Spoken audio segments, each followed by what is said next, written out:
Görün yine bu göynekimde materialı vapşi zor. Metre 50-60 minliklerden. Tuzmiydi bularımızdım zor.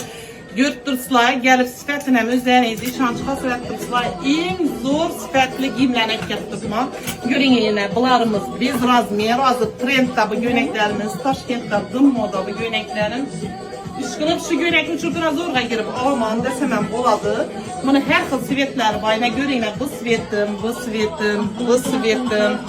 Bu sivetlerimiz var. Bunlar standart razmerleri 48'den 58'e bir mala.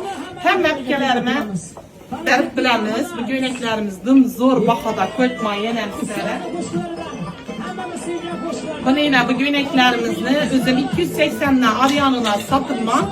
Lekin bana fakat abuna bolup samolyotla uçup ki etkemleri zor aksiya bakada 200 min verdim. Bunu materialandım yaxşı xilından. Sifətine görüp alınla, işlep çıkarışa, 10-15 minlik papliladan tikilingenlere uçurak kamanla, bulanıp bir yuyunca gelse, uzak 2 yuyunca gelse. Bunu indemin 2-3 yıllar giyip bilesler. Tuz marka aklı bidon, göynekle işlayın, acayip. Hezzetik gelse, geleverinler.